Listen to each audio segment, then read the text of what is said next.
Greetings, everyone. Greetings once again. Welcome to another random ass intro. Another live read intro of your favorite woodworking, and not just woodworking and other forms of art podcast. Woodworking is bullshit. So inclusive.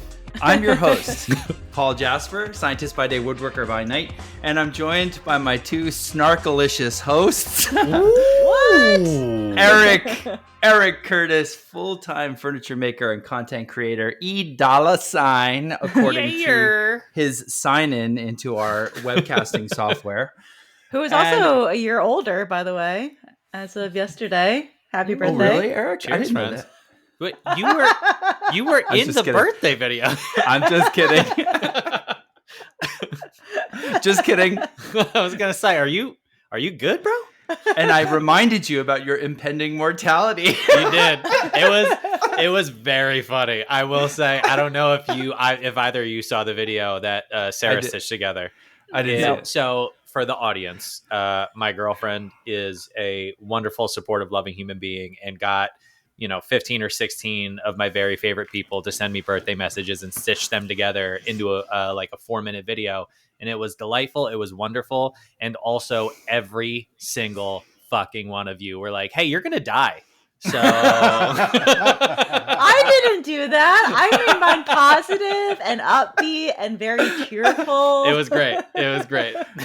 Mine was like, yeah, so another year closer to death, big guy. Knock, knock, knock. You hear that knocking at the door? That's death. A couple of my favorite moments or one of my favorite moments was when you told, like, Vicky was in the video with you, and you were like, you got anything to say? And she goes, happy birthday. And you're like, that's it? That fucking sucks. Right. Insulting my wife and reminding you about your impending death. That's what I'm best at. That's what best friends do. Wow. And our other co-host, married to Saeed, UX designer by day and contemporary furniture heiress by night. So what? Furniture heiress? What, didn't you make an Instagram account for her? That's the Wood Seductress. Yeah. Also, Wooductress, right? Wooductress. Also, there's a new one on the market. Just so everybody knows, if you know Sam DIY Huntress, we did drunkenly make DIY Seductress the other night, which was somehow open. So we should all go follow that one as well. They'll be. How many Instagram accounts do you have now? Not enough. Not as many as I will have by the time more Instagram or ends. less than 10? Oh, it's less than 10. But it is coming up on 10. Oh boy. All right. Well, another chaotic intro. So this is so as you know, we lead with a question, and but it turns out that today's question sort of led to a much larger discussion. So I'll start with the original question, or the original thought that came up. Now, this was contributed, as I recall, by Eric in our closed personal chat group on our phones. And Eric said, I've seen cases where people use either highly contrasting woods or really high figured woods, and they throw them together because they think that equals good design. Like, that's enough. Like, I'll just take this black walnut, I'll pair it with a curly maple, and it's golden. Or I'll Purple take heart. Yeah, I'll take purple heart, which is going to turn brown in 5 years. I'll take purple heart, or I'll take these highly colored woods, or really crazy like burl and figured woods, and I'm going to mix them all together, and it's going to look great. And I think we've seen many examples of that looking like complete shit, right? It using those things doesn't necessarily guarantee like some amazing outcome. And so that was sort of the genesis of the idea. So that actually, I'm giving you a little inside view into how we sort of come up with these segment ideas. So that, and all three of us have noticed that, and all three of us struggle with, how do you use these things in a tasteful way to come up with good designs? But talking with our first guest ever, Conrad Sauer, today, him and I admission, I talked to Conrad almost before every episode to kind of see what pearls he's got floating around in there. I really thought you were going to say, admission, I have a man crush on Conrad. And I was like, yeah, no, you do, buddy. Oh, that was already, that's already, I'm like, did I need to say that out loud? Conrad. Yeah, anyway. So we were talking about it, and it got us together thinking that this is actually a much larger conversation, because what are figured woods?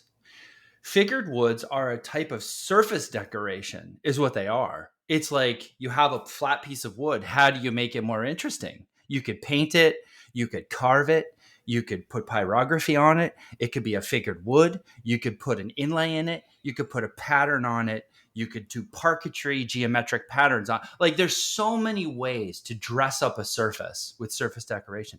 And so that, it turns out that's just one avenue of design, is like how to make something like a form that's not terribly interesting per se may look more interesting. Now, there's a completely other way to think about it, is that, well, maybe the form is interesting. And then I thought of Mary and like architectural forms and beautiful curves. And Eric, you're all sculptural and movement and shape. And when you have that kind of beauty, the art, the form itself, you don't need so much surface decoration. And in fact, they can often clash. Mm-hmm. And that led to the thinking, there's another axis, which is function. So actually, that's probably what most of us start with, because woodworking, we come from a craft field, really. And function was always first and foremost. I need a stool to sit my ass. So that got me thinking about these three major axes or thrusts that we have to balance when we think about design, which is function, form, and flair, I guess, if you want another F word alliteration, flair. Or tchotchkes. The three Fs. But really, the third is like function, form, and surface decoration, really. And so I think what started as a piddly kind of ticky-tack question about, using figured woods doesn't always look that good. Actually, if you zoom out to 10,000 feet, it became a much more interesting topic. Well, I think it is.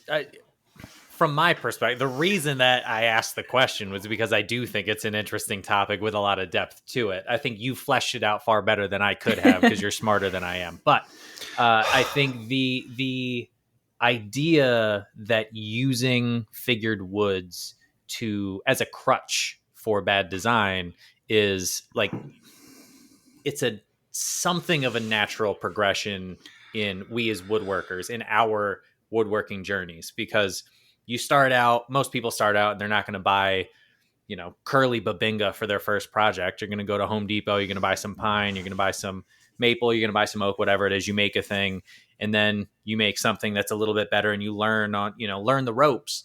And then your first inclination, if you don't have an understanding of design, if you're not educated in the field of design, say like Mary was, then your first inclination naturally is, well, if I buy something that's more expensive, it might make it look prettier.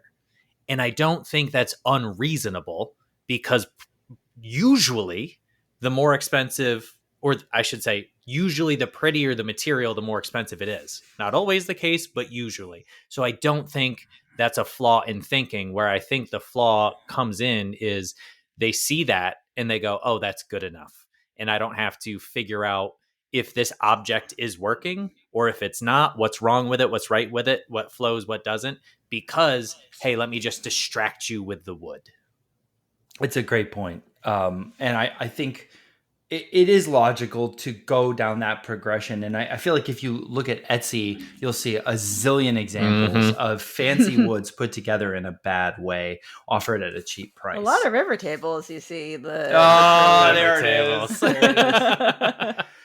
that's just like, it's just so much on top of so much. It's like, oh man, it's just too much when it's all combined. I for me, a really large part of using any sort of ornamentation, and in this case, figured woods, is about editing and balance. And a lot of the time that understanding of balance is not necessarily there when you're first starting out.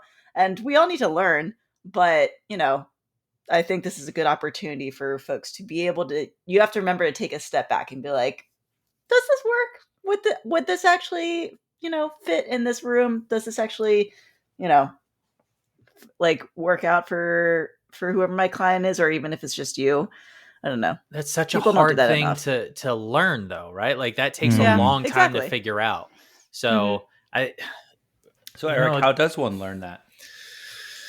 I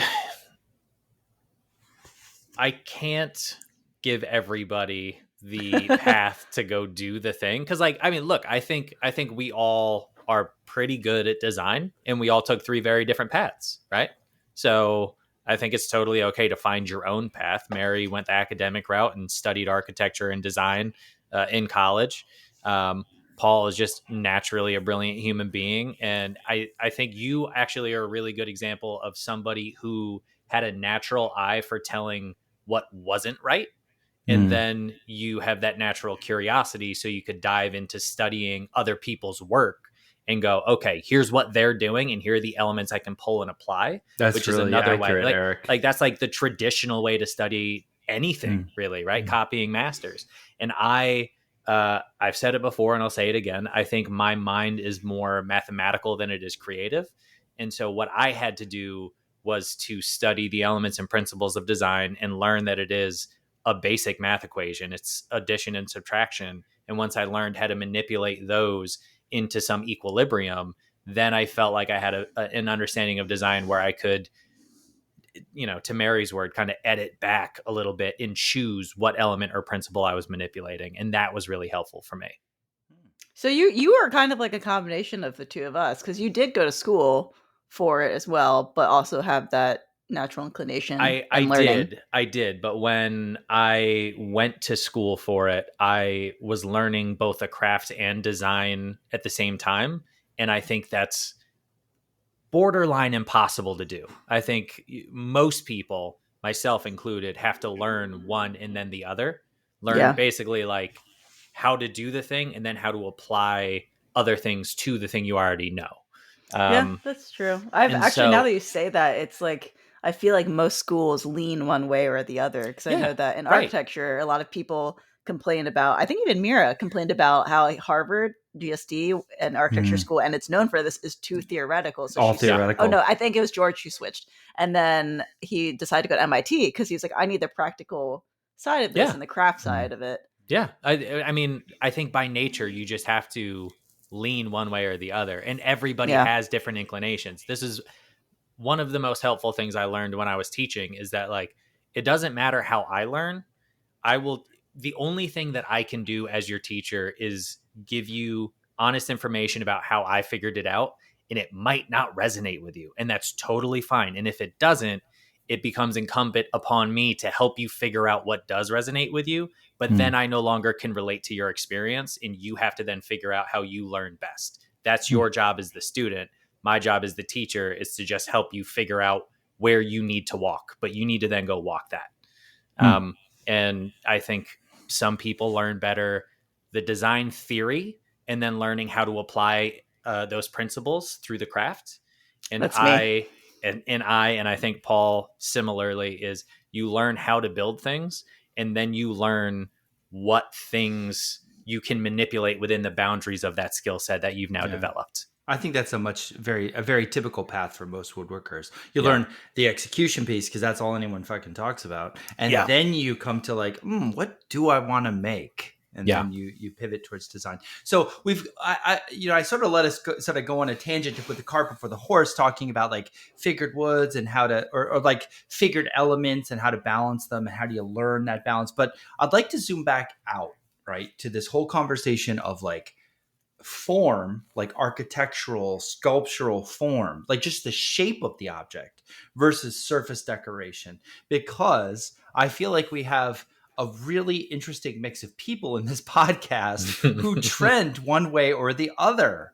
Mary, I feel like you are squarely, Mary, you are squarely in the architectural form camp in my, I mean, compared to me. I am not making an absolute about that. you are very tuned into shape and shadow and lines and, negative space. And Eric, I think you tend that way too. However, you also use figured woods. You're kind of between the two of us. And I think I'm probably on the far end of making simple shapes. Most of my boxes are quite simple in shape, but it's all about the figured woods, the brass inlays, the ornamentation, the surface decoration, not clashing with the object and being tastefully done. So I feel like we have a nice, sweep across the three, across those two things, where it's like Mary's on one extreme and maybe I'm on the other extreme, and maybe Eric, you're kind of in the middle. However, I will tell you that thinking about this, the first thing I thought of Mary, of course, I thought, Mary, some of your tables where it's all about, shape and form, but your Hobbit door was an example of ornamentation that made the piece. Okay. The piece was the ornamentation. It was the ornamentation. Yeah. And I thought, what would that, and I'm totally telling you this as it came out real time today, as I was thinking about this, what would that Hobbit case be without that ornamentation? It would be a circular door on a square box. Mm-hmm.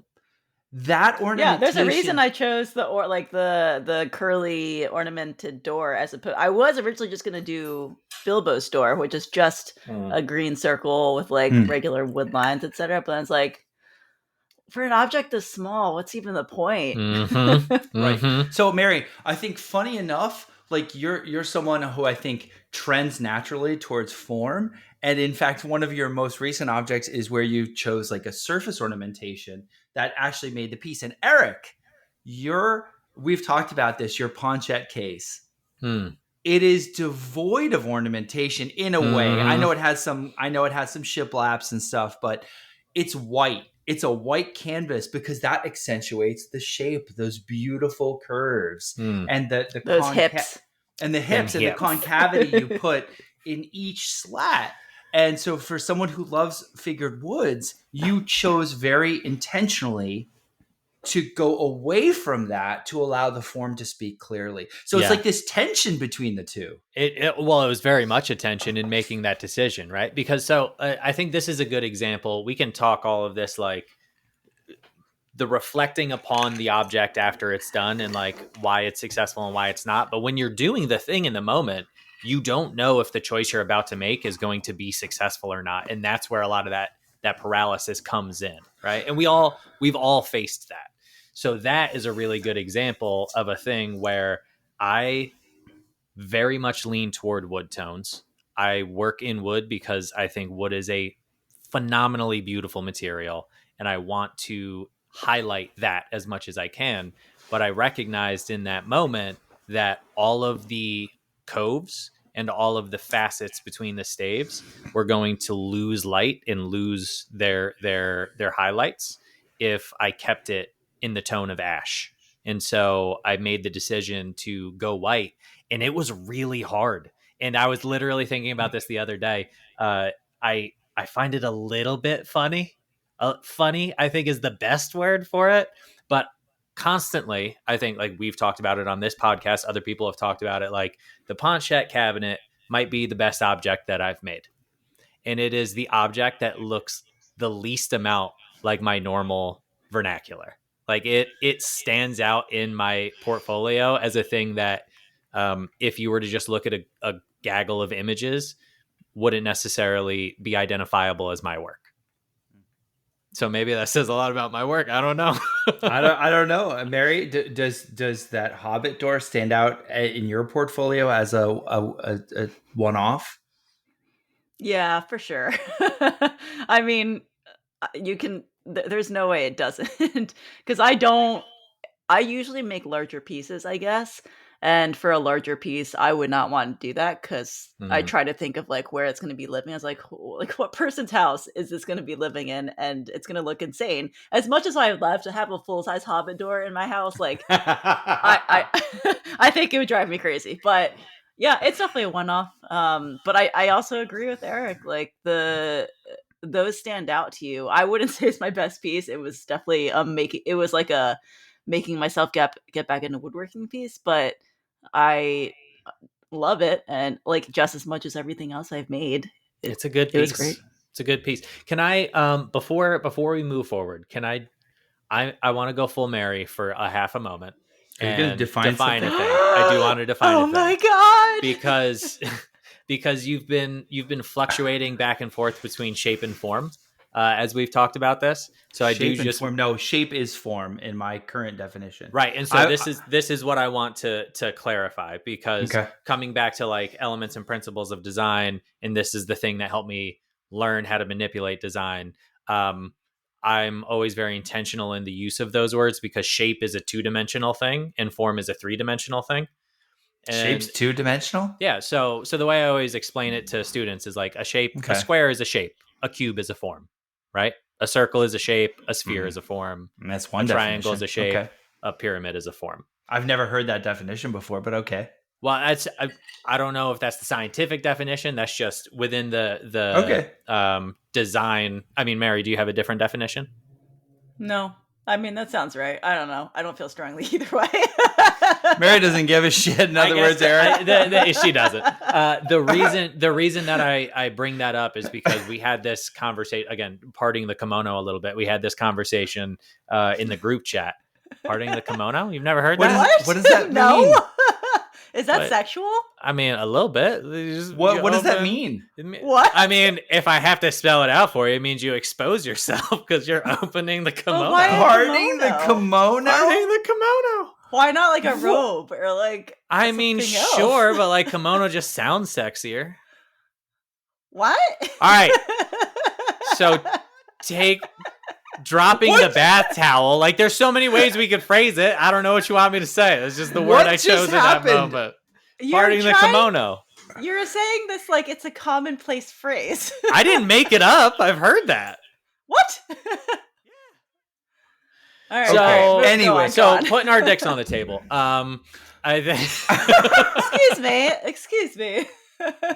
I don't even remember. I don't even remember what I was about to say anymore. Well, you were being a little bitch about my use of the word shape and form is what you were doing. Oh, I don't give a. All right. No. I do want to be a little bitch about it. That's fine. We can.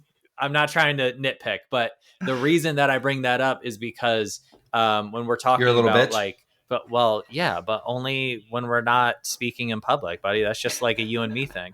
So the function, form, and surface decoration, right? These are the three branches that we're discussing. Yes. And I think it's when we talk about like surface decoration, shape, et cetera, the form and the function are inextricably linked, at least in furniture, right? Like if you make a table, good point. The table has to have a flat surface for things to sit on, and that alters the form. It doesn't necessarily alter the shapes on the form. You can do marquetry, parquetry, or the surface paints, decoration. Exactly. Let's use the term surface decoration because I introduced it as surface decoration. Okay, but that's totally a great fine. point. That function and form are inextricably linked. Often, not at always, least to an extent. Yeah, that's a great point. But even the function of, say, a painting, right? Like, so we're going to say, well, a painting doesn't have a function. That's one of the definitions of a painting. Well, I would argue that it might have a function in that you have a giant blank space on a wall that you're trying to fill with ornamentation. And so its function is to fill that space. And that's so good. That limits exactly what it can and can't do. No, that's a great point about them being inextricably linked. I love that, Eric. Good. Another fucking Eric shoot from the hip. Great point. I get one an episode. I'm out now. God damn, you always get me. I swear you always get me. Okay, so one of the things I've noticed about form and surface decoration is that they have to balance each other. And let's talk for a moment about striking the right balance. So, for example, if you have a very, very highly figured wood, and I mean, it's like eye-popping, jaw-dropping, wild. You're not going to carve that, probably. You're not going to do an exquisite carving because it'll just get lost. You won't see the carving. It just, both of the things would fail. You would lose the figuring and you'd lose the carving. So it's like two rights would make a wrong in essence. And then there's the opposite, which is if you had let's say, a beautiful architectural sweeping curve or arch, and you mucked it up with like carving or pyrography, and it just would take away your eye tracing down those lines and the shadowing, right? So those are two extreme examples of where you'd have one and wouldn't want the other, right? So, and I guess if from my own work, I've seen, I tend to go more towards like the highly surface decoration, so less on the form, but occasionally I will move more into form. For example, like the jewelry coffins, like that coffin shape is pretty ornate, and I put carvings all around the edge of it. But when I did that, I blackened the background because it was green curly maple, and I wanted to see I wanted the carvings to speak clearly, so I had to make the background black to try and negate that competition. So how do each of you find that balance between form and surface decoration, or the interplay of the two? How do you strike that balance? Mary, why don't you go first? Well, I don't. That's kind of the answer. I don't use figured woods that much. One, because I don't really want to spend the money on it because I make larger pieces. That's totally reasonable. And two, because so the way I approach designing a piece of furniture comes obviously from the architectural side, where I think about it as what is its place within a larger environment. And when I think of a piece that I'm designing, I don't want attention, and like this might be kind of crazy to people, but I don't want attention to focus on specific details of a piece. I want it to focus on the overall form and how it fits within the environment itself. And a lot of the time, yes, that manifests in larger kind of more sweeping curves or shapes. A lot of the time I focus a lot on negative space. That's kind of one of the things that I think about the most when I'm designing a piece is the negative space. So I don't really use that many figured woods because I would prefer the viewer to focus on the form and shape of the piece as a whole, as opposed to smaller details. That being said, I do appreciate it. I just haven't had the opportunity to create these pieces. If I did smaller pieces like all the time, I think I'd probably get more into it, to be honest. Because I think, how do you make something smaller actually interesting? And a lot of the time that comes through this. Yeah. So Mary, that's a great point. And it's something I wanted to bring up eventually, but you brought it up, which is scale. So for some reason, and Eric, you can, elaborate on this too. For some reason, and this is my experience, small things, figured woods on small things looks so fucking good. They look precious. It's because it's not too much of a good thing. They look ornate. It's not too overwhelming. Less is more. Right? Have you ever had that, like, you go to a good meal at a great restaurant and then you get dessert and you're like, oh, I've heard, and you take a few bites and you're like, holy shit, is this rich? And when you only have 4 or 5 bites on the plate, you're like, that was maybe the best dessert I ever had. When they give you a bowl of that, you're disgusted by it. Like, it is, Eric, what a great metaphor. Like, it is that thing of just like, it's too much. It's good, but it's too much. Brilliant analogy. That is such a good analogy.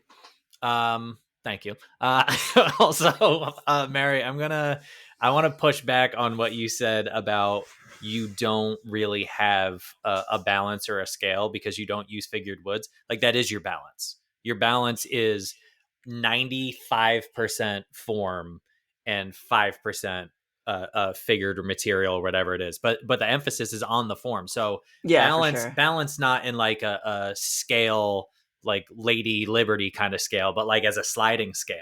It's all the way to one side. All right, Eric, definitely. Where are you in? Oh, sorry. Go ahead, Mary. Yeah.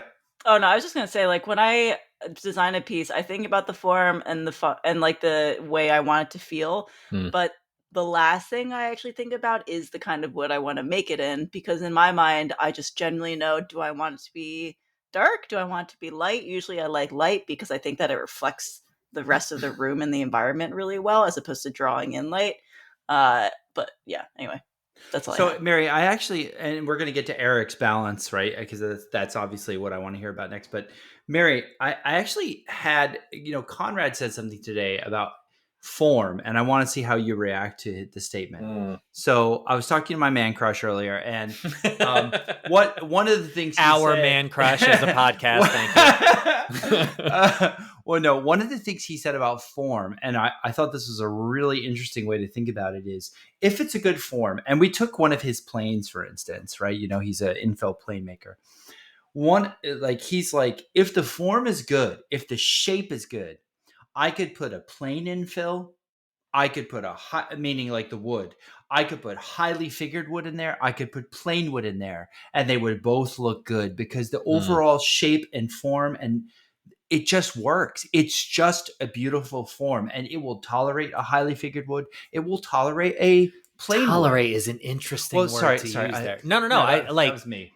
But I don't think word. it's wrong. I don't think it's wrong, right? Like correct me if I'm wrong, but it sounds like the point that Conrad's making is the design of the object overall is the most important component, and how the material fits within that design.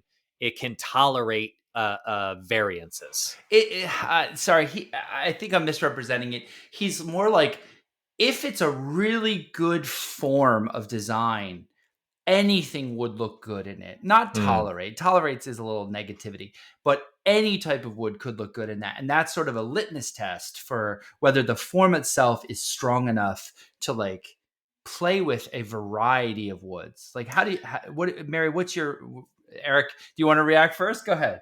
No, I guess the way that I was thinking of the word tolerate there, and I think you explained it really well, is just like the way that a structure tolerates tension or compression, right? Okay. So like if it's designed well with all of these things in mind, then it can bear a certain load without failure. I get it. Yeah. Right? Yeah.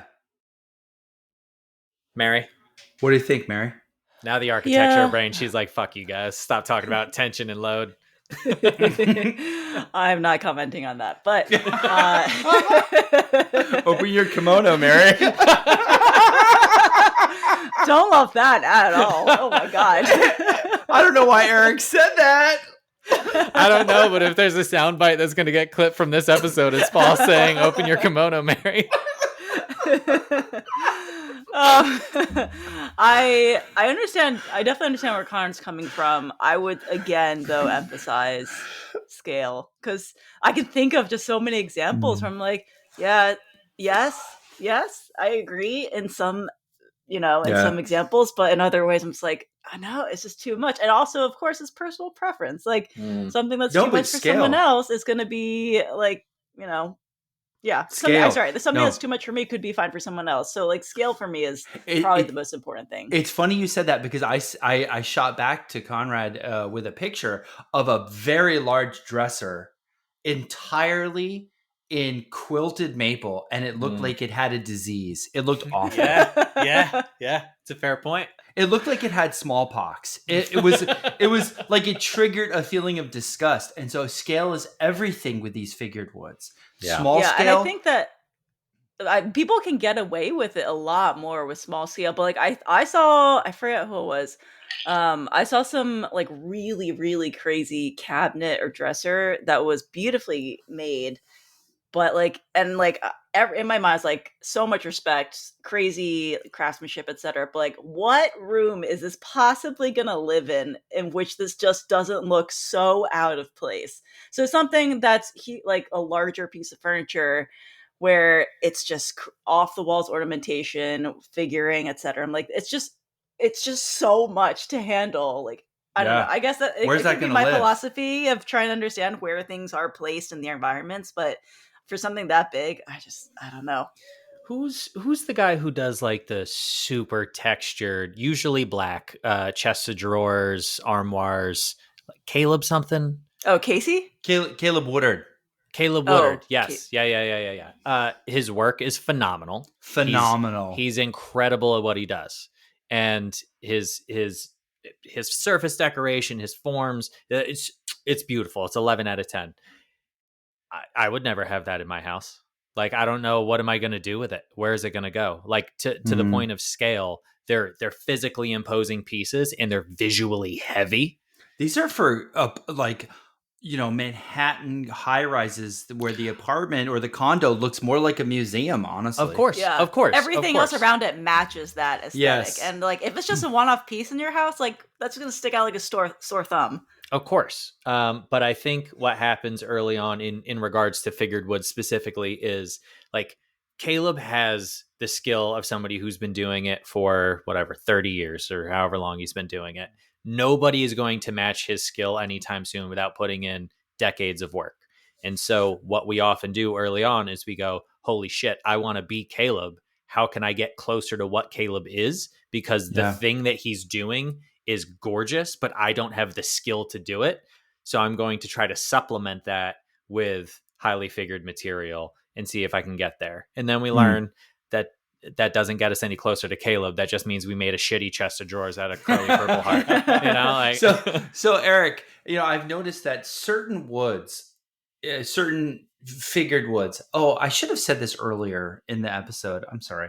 What I meant to say earlier in the episode, just as a small aside, is like, if you're not a woodworker, if you're into ceramics, or if you're into glass, like, there's parallels to everything we're talking about here. It doesn't have to be figured wood. It could be like speckled clay or like a wild underglaze. Oil paint versus acrylic paint, whatever it is. So, so for all of our I'm sorry, because this is the thing, the medium the three of us are most familiar with, but for all of you non-woodworkers, like, I think the principles extend regardless of medium. Okay, so that was my small aside. But back to the question. So Eric, one thing I noticed is that even within figured woods as a general umbrella term, there's loud and there's more quiet. So for example, like, I don't know if any of you are familiar with like curly maple or Karelian birch or bird's eye maple. Like, it's so, like, the pattern is so jarring that if you make something in that wood, like from across the room, it's going to scream at you. Okay. So Mary, back to your point of size and what room it lives in, right? Whereas a figured walnut, because it's a dark brown cappuccino espresso, it's got this subtleness to it that is like, hey baby, how you doing? I'm cool. Well, it also, you know what I mean? Fairness, like, that's it's a great point that you're making, right? So lighter woods tend to reflect more. Everything's about light. Lighter woods will reflect more light, and so those undulations in the curl become louder, and it feels like this bright golden thing. It's like, walking into somebody's apartment and everything is gold plated. You're like, holy Jesus Christ! Like, I only know one person who had that. Yeah, I know. And I was gonna make a small penis joke, but I feel like that's already, like, we know. Not time. Not time for that. But a dark material is going to absorb more light, so the undulations become harder to see. However, that doesn't necessarily mean that it's less busy, because number one, that darker material is going to have a lot more visual weight to it. So it's going to absorb that light and become this black hole somewhere in the room. But also, like, one of the kind of biggest mistakes I consistently made earlier on in my career is walnut burl. Like, it's fairly readily available, so you could get it, you can veneer with it, and it's really interesting, but it's so busy. It's just so difficult to do anything like genuinely elegant with, right? I agree, Eric. People offer me Burl. People ask me, do you want to buy this Burl? And I have a lot of Burl. Yeah, I've got sheets of it. It's so hard to design with because you have to have restraint and discipline and only certain sizes. And I wind up not going through that much of it. I love it when I use it. It's like jaw-droppingly beautiful. Yeah. But you can only use it on very certain applications. Well, it's like, I mean, this isn't walnut, but the Stadia boxes that you made, right? And the one that I have is a maple burl. Yeah. And it's gorgeous. It's beautiful. It's lovely. But it is that issue of scale where, like, you can hold it in your hands and it feels like it has a certain gravitas to it in spite of its smallness. Whereas if you had made that a blanket chest, you'd be like, what the fuck are you doing, dog? What is this abomination? Right. What is this? You just hollowed out a tree. Like, what happened? It's too much. It's interesting because when I took my parents to Nakashima and there was Burl there, my parents have no understanding of like what wood even is basically. And they saw the Burl and they're like, that's not wood, right? Like that doesn't look like wood that we've seen. Because they just have no concept or like understanding of like, there's different types of grain. They don't even know like the difference of like tree species, like different colors, etc. So like they saw the Burl and they're like, wow, this is really gorgeous, but like, is this wood? It doesn't even look Mary, like, really weird familiar stone to my eye. Mary, this is the best segue ever. By the way, You're welcome. It's not even planned. So I actually prepared a small segment on the science behind burls and figured woods. Excellent. Okay. All right. I that was like the last thing we had to get to. And Mary, you teed me off like unbelievably. I was like, I can't believe she's saying this right now. So you're welcome. There's been a lot of consternation among woodworkers about why is one tree figured or curly or burly and the next one isn't. So I did a literature review to try and drill down to like, what is the truth? Well, like, what do we know about these figured trees? By the way, do you guys want to guess what percentage of trees they are? So what percentage of now I know it's going to vary between species, blah, blah, blah. Sure. Let's give just a rough estimate. Is it what percent of how many trees in a given species have figure? Yes, out of let's say out of so many maple trees, how many of them are figured? Why don't you give just a rough estimate? Let's just get a 6%. Okay. Oh, I was gonna say 10. It's in I think in maple it is. In some species it's as high as 10, but that's the highest you'll ever get. It's usually about 0.1%. Really? 1 in 10,000 trees have figured. That's why it's so expensive. Really, really part in the kimono as to why it's so expensive. Eric, stop it with the kimono. I'm making that our first official t-shirt. Pardon me. I don't like this at all. If anybody's watching the video feed, you just need to watch Mary's face when I say that and the epic frown face that she has. Mary, can you give the viewers an epic frown for the Patreon? Yeah, look at that. That is the most epic frown. If you just think of the frown emoji, it's literally that. It's a perfect semicircle. Okay, so yes, so it turns out they're pretty rare. 1 in 1,000, 1 in 10,000 typically. Now that's for figured trees, that's like curl and Mur Birch, right? Okay, so people like to ask, well, is it genetic? Can I take a figured tree and take its like acorns or somehow, whatever method it propagates, and can I grow little baby figured trees from it? And it turns out that they've tested this, and I didn't know this prior to today. It turns out the answer is yes, and the answer is no. Really? So it turns out it depends on the type of figuring. So, for example, there's reports from the 1950s of Mur Birch. I think, birch has this bizarre mutation that we call Karelian birch or Mur Birch. It looks like clouds in the sky. It's like all disorganized grain, and it's got like these bark inclusions. And apparently they've shown that can be like, you can take the parent, you can propagate it, and the children trees have it like 100% of the time. So that is a genetic heritable figure mutation. Then I read about another case. This was the really interesting case. It was in Walnut. Okay. So in 1926, there was a huge walnut tree found in Ada, Michigan. I don't know if any of you live near Michigan, Ada, Michigan, but whatever. In 1926, this guy named George Lamb identified this magnificent huge walnut tree. It was curly through the sapwood into the heartwood, and the heartwood was so beautifully straight but curl all through it. Like, it was a magnificent tree. They estimate that by today's standards, if you veneered this tree, it would have been worth over $100,000. All right. Just that one tree alone. And we call it like Lamb's curly tree. Like George Lamb is the guy who, and so it's called curly tree. I gotta look Lamb's at this. curly's tree. Okay, so I have a dumb question. How do they know if it's curly? Do they take a core sample? I guess No, you can usually see that tree was harvested. By the way, it was completely harvested. Was. Yeah, so it was curly throughout. There's pictures of it on the internet. If you Lamb's curly walnut, if any of you want to Google that right now, I'm trying to. Okay, so but Eric, I don't want to lose you. I don't want to lose you. Okay, I'm listening. I'm here. I'm here for you. All right, so it turns out that they took like certain tissue from that tree and were able to propagate it into 3 other trees. Both of you get off your goddamn computers, Mary. I can see you typing. Okay, I'm done.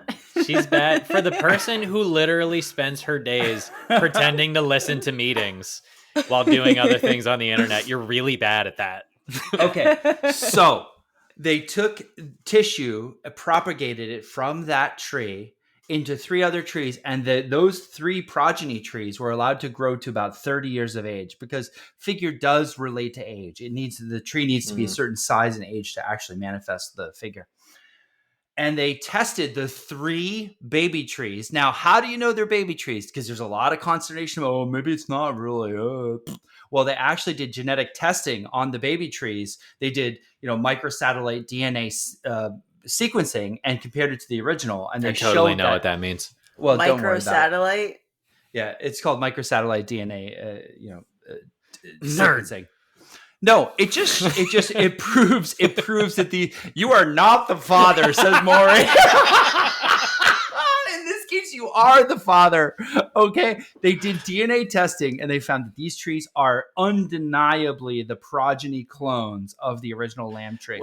And what percent of? Go ahead.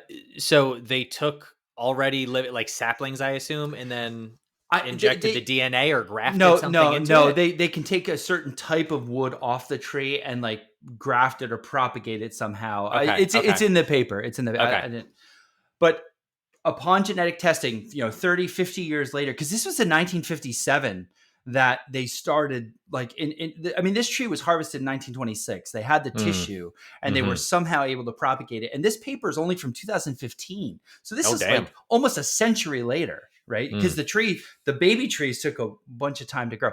Of the 3 that were genetically identical to the original lamb curly walnut, how many of them had figure? 3? 1? It's going to be 2. 1. And it was in just a little section of it. It wasn't even much. And they were clones, literal genetic copies. So what that says, Eric? How old was the original tree when they harvested it? I'm sure it was probably about 80 to 100, and the babies were probably 30 plus, 30, 30 something. Now, Eric, you're going to raise a caveat that maybe given more years. No, I was just finish your point. I was just curious. But the point is, curl in walnut does not appear to be a heritable trait where you could just take a sapling or take the wood of one, clone it, and you're going to get beautiful throughout the heartwood curl in the progeny. So sometimes it is heritable and sometimes it's not, which speaks to a larger issue, because when you say, well, what is figured wood? It's like a aberration of what you normally see. And that can come from a genetic predisposition, just like humans, right?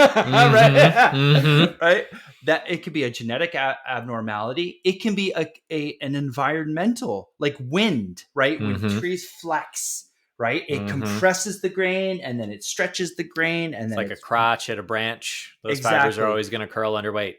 It could be iron in the water. We know iron makes dark lines in walnut, right? Dark striations if there's a lot of iron content in the water. It could be. And I remember this, I'll never forget this tree that Mr. Z Earth, a friend of mine, told me about. The entire core of the tree was rotten, which means all the weight was compressed on the outer sapwood, and it turned into like crinkled maple. It looks like a topographical map. It's the most wild maple I've ever seen. And it was a mechanical thing. The core couldn't support the weight because it was all rotten, and all that weight sandwiched the wood like an accordion, and it got this beautiful figuring through it. So I think this is why no one in the woodworking world can give you a straight answer, because it's not one answer.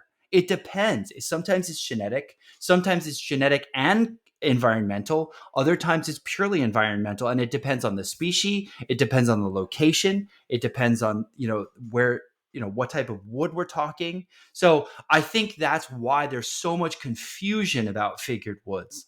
And the last piece is, what is burl tissue? Burl tissue is essentially a benign tumor on a tree. So I don't know if any of you have a benign Looks tumor. like it. I have a little lipoma on my shoulder, like this little bump, right? Which is a little fat tissue, right? And I'd show you, but I'd have to part the kimono. So burl tissue is essentially an irregular bud of the growth of the tree that just keeps getting covered, and it can't come out to form a new branch or a new set of leaves, and it just keeps getting bigger and bigger, and it grows through every season. It's not seasonal. It grows uncontrollably in every season, and it just gets bigger and bigger and bigger. So the way I usually describe it to students, and I'm asking you if you would agree or disagree with me on this, is I usually tell them like it's a cancerous growth. I usually just say like it's like an ingrown toenail, like it just kind of like curled around and then didn't know what to do. All right, so it's a cancerous growth, meaning the tissue is growing in an uncontrolled fashion, but it does not kill the tree. So if it killed the tree, we call that malignant in humans, right? You have malignant cancer and it kills you. And then there's benign cancer, and it just kind of sits there and doesn't do anything to you. It's just like a bump, right? Like we know, it's like a benign. So it's basically a benign form of cancer on a tree. Essentially, it's a growth, but it doesn't kill the tree. Okay, I guess that's a fair distinction. The reason I usually shied away from the cancer analogy is because then people immediately think that it's going to kill the tree. So no, like, well, we have to cut it off. I'm like, no. Well, you have benign and malignant, right? Malignant kills you, and benign doesn't. Yeah, so that's why I'm not a doctor. But what's so beautiful about burl is that the tissue is so disrupted, and so like the grain goes in every direction. It's swirling, and it's got bark, and it's got heartwood, and it's got curl, and it's just so cool. But you only get that through a disruption of the normal biological process. The problem with a burl from a design standpoint is you can't book match it without discovering a face. That's true. It's impossible. We are hardwired to see patterns, and specifically facial patterns. And every single time I've book matched a burl, I'm like, this is the one. This one's just going to be beautiful. It's going to look like a kaleidoscope. And then you look at it from another angle and you're like, God damn it, there's the evil face. Well, to all the listeners, that's a word of warning. Don't part the kimono, and don't book match your burl. All right, we're at the 52-minute mark. It's probably time for us to pivot to our next segment. So we are going to pivot to something I think that's relevant today. We've had a lot of bad news in the world recently with the hurricane Helene, who's come through, and the new one that's brewing in the Gulf of Mexico Florida right now. It's just scary as hell. And all the divisive talk about politics, we thought, why don't we let the segment be something positive? So we're going to talk we're going to call it Inspiration Station today. We're going to talk about something that has, perked us up or made us a little happier. We need to spread a little bit of good juju. I love that. I want somebody to cross stitch Inspiration Station so that we can put it above Paul's fireplace. So who wants to go first? Who wants to talk about something that lit you up, made you feel good this week? You're thinking of your answers. Yeah, I'm thinking about well, here's what I'll say.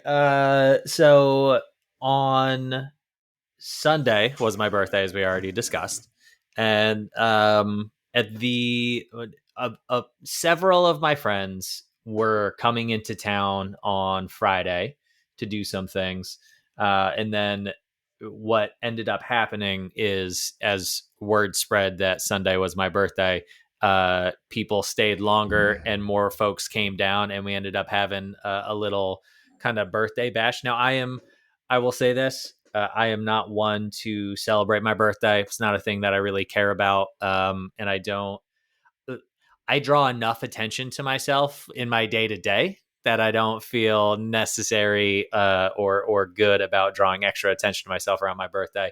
But weren't you knocking on my door at midnight the night before, being like, "It's my birthday, Barry"? So I seem to remember that. Was I?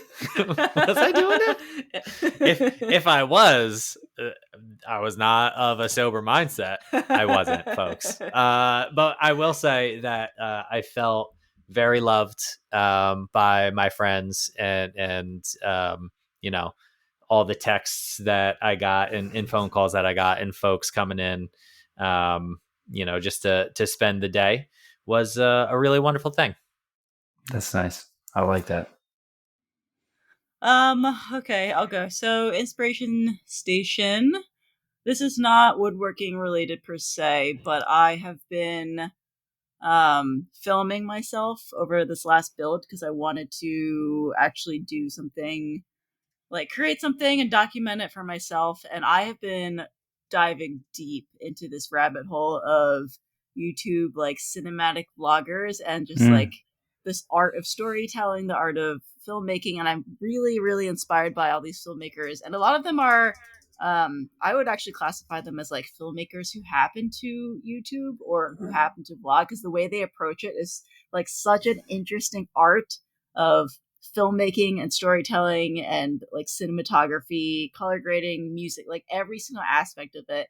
Because I think a lot of my world and a lot of our friends, we live in this world of just like, we're doing YouTube for the sake of like trying to, make content, get word out there, etc. But it always feels kind of like a burden, I guess. And what I really like about these people is that they genuinely love it and they're doing it for the reasons because they want to create these stories to tell to the world, and they do it in an aesthetic way. Obviously, that's kind of your thing. That's why I'm so drawn to them. Yeah, but like it's also super inspiring to see YouTubers who are like genuinely, really, really passionate about filmmaking, and it's making me like want to be more inspired and get into it. So, are you gonna take up another hobby? Well, the amount of time that I've been spending on these videos, it is reminiscent of when I enter a new hobby.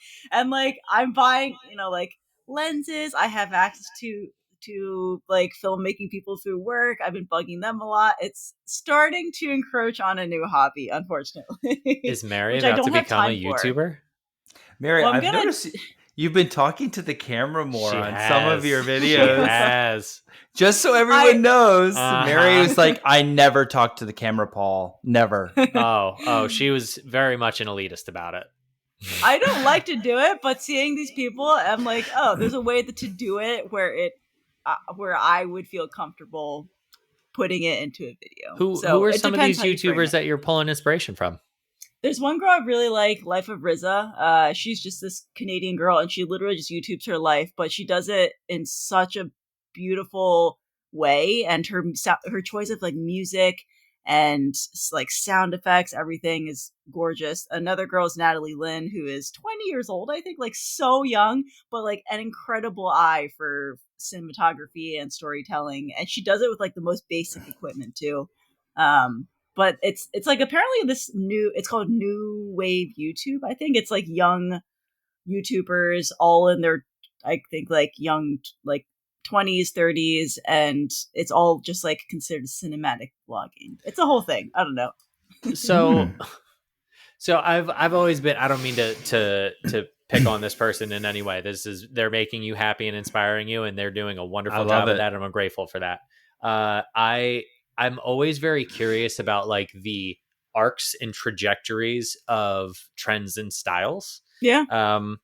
And so just like kind of as an aside example, I watched Deadpool and Wolverine last night, which by the way is fucking hilarious. Yeah. But what was really interesting to me, I hate nostalgia baiting. Like, it makes me really angry that there are no new ideas and people are just like, hey, remember Aladdin? Yeah, we did it again. Like, you're not doing anything interesting. But what they did was, in that movie, I saw it start to turn meta, and it started to turn to the point where it's well, yeah, but it's turning that into satire, which is the first step in the death of a genre. So obviously the reason I bring this up is like vlogs went out of style like 10 years ago, right?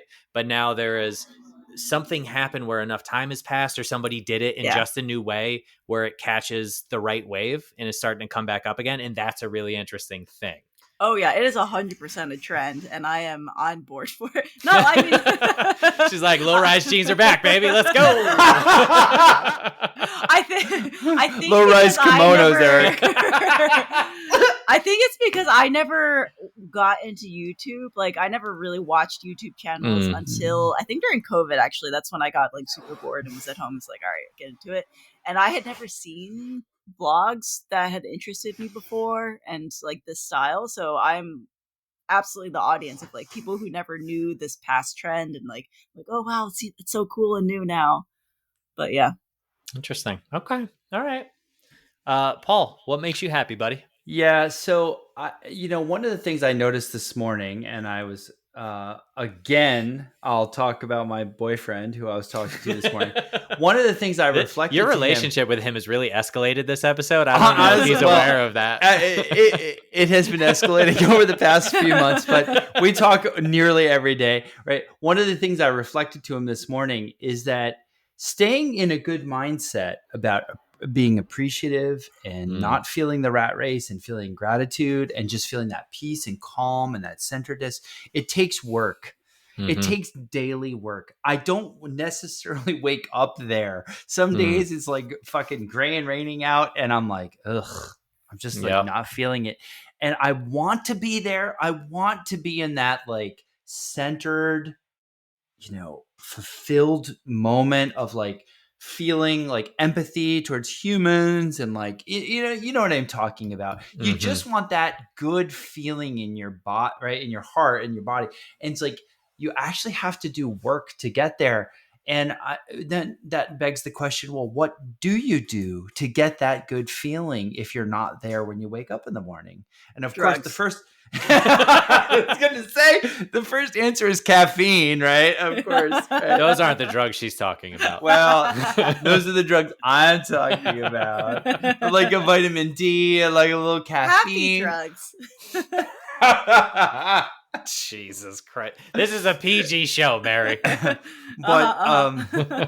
I realized that by, and then we had this long conversation about, form and figured woods and function. And like after about an hour of like some back and forth, I was there. I was like feeling like, oh man, art's so cool. Like thinking about this balance and how we strike that balance in every project. And Eric, you were saying, we don't know where we are in that balance in the middle of the project. Boy, that just like kind of lit me up. I was just like feeling good. So that's one of the things, like just having friends who I can talk to about like cool things like that.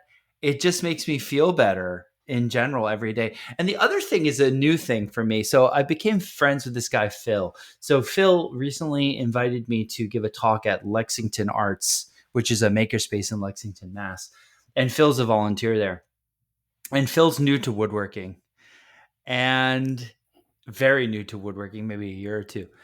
And he is watching him go through the love affair with woodworking. Like he just is like, he's discovering hand tools. He's right in it. He's like, I bought my third plane. What should I get for my fourth plane? He's like, I tried that plane. It's amazing. He made his first dovetail box this week. And just watching the joy through him vicariously has brought me joy. Like, it reminds me of what it's like when you make that first hand cut dovetail box and you're like, son of a bitch, I did it. I did it with hand tools. And he's like lit on fire. He went on vacation with his wife like a day ago, and he's like, I can't bring the shop with me, but I'm going to design my next piece. And he's bringing like books to read, and just seeing that obsession, right? Just seeing that in someone else reminds you of the fire that you feel for this craft. And that has, I mean, honestly, just watching his like love of it, and like texting with him, and I'm like, oh man, maybe you should check this out, or maybe you should check that out. And he's like, oh, he gets all excited. Watching that joy has brought me joy. You know, that makes me, I want to add an addendum to my answer.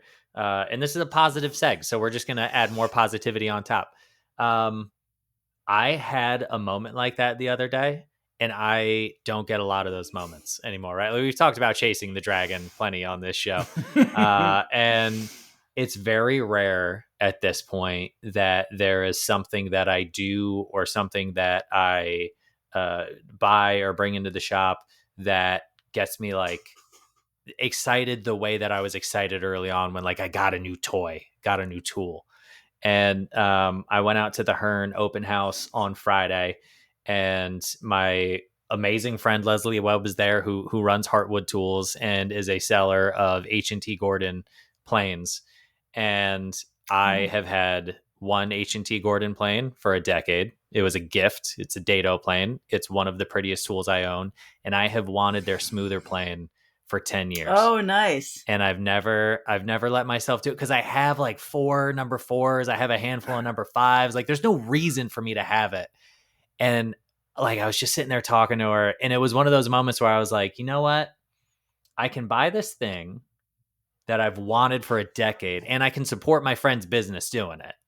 And so I pulled the trigger, and I brought it home, and guys, it was like Christmas as a kid again. Like, I was opening it, and I was like, I legitimately worked myself up into like a holy shit, I can't believe I get to have this thing now. And I put it together, and I sharpened it up, and I will say this, it's a fucking delight to use. It is worth the 10-year wait. It was amazing. But it's like, it was even as I was in that moment, I was like, I haven't felt this way about a woodworking tool, I don't know, like since before I went to CFC, maybe. Like, there's just not a lot of those moments anymore. And it was great to be in that moment and recognizing that moment was happening at the same time. Eric, is that one a push or pull plane? Yes. Cool. It could be both. It can be both, but yeah, okay. It's more pull than push. Okay. Yeah. All right, good juju, kids. That was nice. I like that, Eric. I love that. And you're right. It comes, the more experience you get, the more infrequent the moments are. So you like treasure them when they actually do hit. All right. On that note, what we're going to do in the after show, I'll tell you that right now. If you support us on Patreon, you get the after show. And what we're going to talk about in the after show is where we get our figured woods from, specifically because they're kind of hard to find. And so we're going to go through like where we source them specifically and give you the names. And then we're going to talk about the shittiest wood we've ever bought. I can't wait to talk about that. Oh, yeah. What a waste of money that was. All right. So that's on tap for the after show. But before we sign off, I want to thank our most recent patrons, Lee Wheeler, Taihu, Jonathan Sick, Andrew Vahey, Mike Smith, David, and what sounds like a law firm, Juan Gabriel Frere Lopez. Oh, hell yeah. That's a power name right there. If you don't own a law firm, you should, because I'm pretty sure there's an accident victim waiting for you. Or just open an LLC and people will call you assuming that you're a lawyer. All right, kids. Well, we hope you enjoyed our discussion today on balancing function first, Eric. Function, form, and surface decoration, and how to balance them, and some of the concerns of using figured woods. And with that, we will see you in your kimono in the after show. Oh, no. I'll be in a kimono. Okay, bye. Bye.